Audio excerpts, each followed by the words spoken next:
खुलुमबाय गोजोन मोनाबिलिनि बयनिसिमबो गाहाम हामलायथि बावहरबाय नोंथांमोननि थाखाय आङो सानसेनि माखासे गोनां खौरांफोरखौ लानानै फैलायबाय नोंथांमोना अननानै रादाबखौ जोबजासिम खोनासंलांदो। दिनै सानसेनि माखासे गोनां खौरांफ्रानो जादों थांनाय हरनि समाव 14थि चिरां दुवार आरो 14 नं निसिमा बिटिसि बियाबनि गुबुन गुबुन जायगाफोराव बिसायख'थिनि दाङाबाजिजों लोब्बा थानायनि दायाव रनजित बसुमतारी बिथां फेरेंगानि बिजामादै मुस्रि सोमखोर नार्जारी आरो मावफारि गामिनि गुबुन सासे सुबुं 45 बोसोर बैसोनि नरेन्द्र नार्जारीनि फिसाज्ला मुस्रि जाखद नार्जारीखौ चिरां पुलिस बिफाना हमनो हाबाय होनना खौरां मोननाय जादों। मख'नो गोनांदि senior superintendent of police Asad Garg आइपिएसआ बिटिसि बिसायख'थियाव आयेन आरो आब्रुथिखौ मोजाङै मानिनानै सोलिनो खावलायहरदों।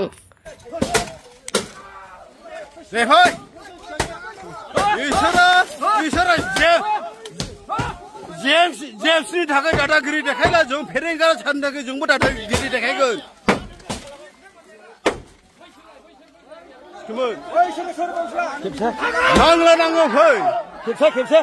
जाथायनि सायाव बिपिएफ हानजानि बिजाथि जेम्स बसुमतारीया गोख्रों फिनजाथाय होदों। जेराव फेरेंगा एबा रनजित बसुमतारीया थायो बेयावनो हिंसानि थासारि जायो होनना जेम्स बसुमतारीया खौरां बिजोंनि गेजेरजों फोरमायथिदों। सिखा रुवा लानानै फुरा एटेक खालामदों आरोखि गारि गंथाम डेमेज जाबाय सासे बिराद गाज्रि इन्जुर जादों खर'आव बे थैयै फुरा दा लवार आसामाव दं लवार आसामाव थांनानै लाहैनो हागोन नायनो हागोन मा अबस्थायाव दं थ' रायजोफ्राथ' बुंदों जेसेदिन माने बैसोरखौ हमा कालप्रिटफोरखौ हमा अब्लासिम दिनै सानसेखौ नायगोन दिनै सानसेयाव नायखांनायनि उनाव जुदि मोजां जुदि रिजाल्ट मोनाब्ला आंबो कन्ट्रल खालामनो हानाय नङा रायजोफोरनि आखायाव बि थांगोन आरो जेरैबायदि फेरेंगा जि जायगायाव थाङो बे जायगायावनो गोबां जायगायाव बुंदों दाखाल भबानिपुर मानिपुरावबो जेम्सआ फैब्लानो होसोनांगौ होननानै बुंदों बायदिसिना रोखोमनि षड़यन्त्र बायदि उत्तेजना मुलुग खोथाफोरखौ बिथाङा बुङो बे इलेक्सननि समाव मानो बुंनांगौ जाखो जुदि बिथाङा जुदि मोजां गोसोनि मानसिब्ला आरो मोजाङै जुदि डेम'क्रेसिखौ जुदि बि पालन खालामोब्ला बयबो सान्थियै इलेक्सन गेलेगोन सोरखौबा डमिनेट खालामनानै सोरखौबा माबा मोनसे एटेक खालामनानै जुदि देरहागोन बे जिबनाव जानो हाया। बिश्वजित दैमारी बिथाङा आमेरिकानि हादोरगिरि जागोन होनना हाग्रामा महिलारी बिथाङा बुंनायनि सायाव फिनजाथाय होदों गिबि मन्थ्रि बिथां डक्टर हिमन्त बिश्व शर्मा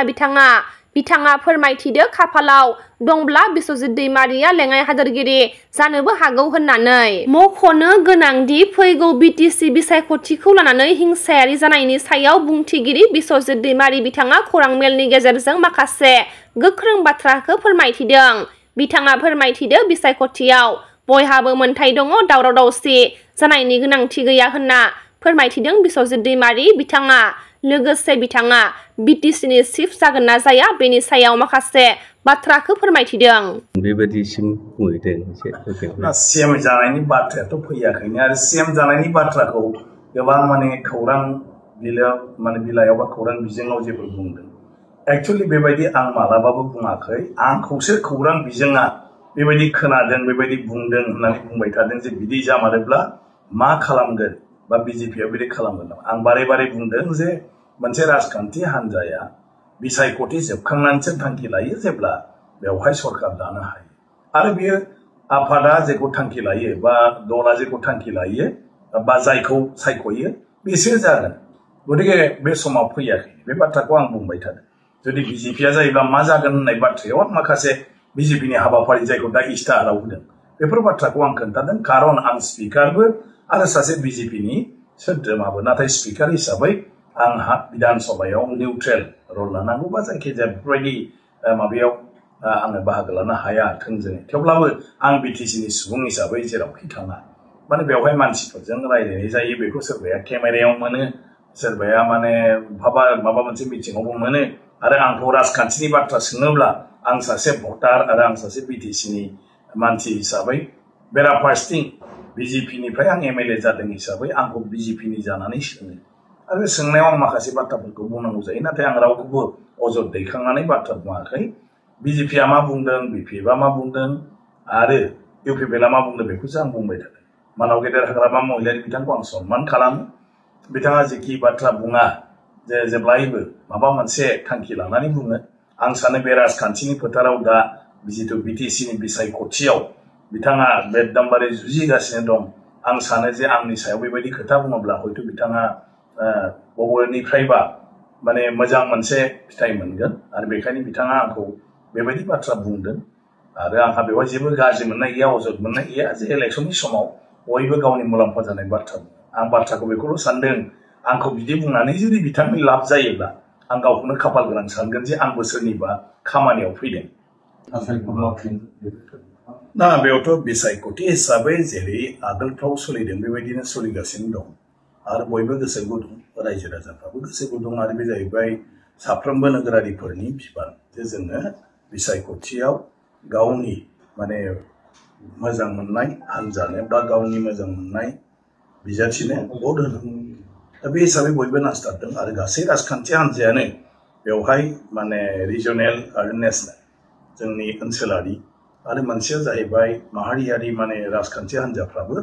गासिबो माने बाहागो लादों गतिके बे बेलायाव नुयो जे दिनैहाय माने जोंनि जिथु गणतान्त्रिक बेबस्था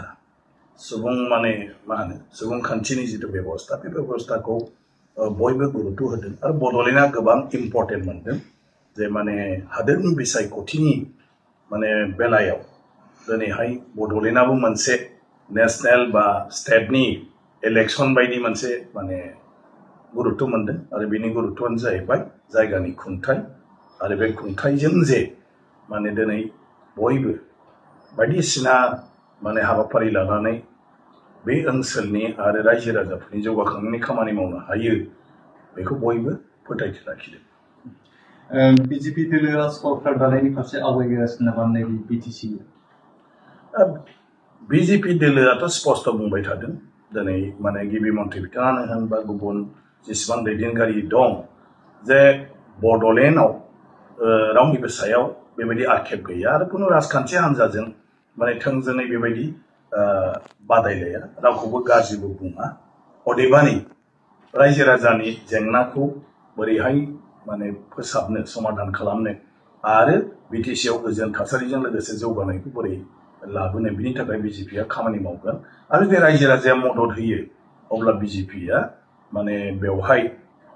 माने मा होनो सरकार दानायनि बेलायावबो माने भाव लागोन भूमिका लागोन बे बाथ्राखौ नाथाय थोंजोङै बिजेपिआ दासिमबो बुङाखै जे बेवहाय बिजेपिआ सरकार माने गायसनगोन होननानै अदेबानि बिजेपिआबो 30टा सिटआव माने दिनै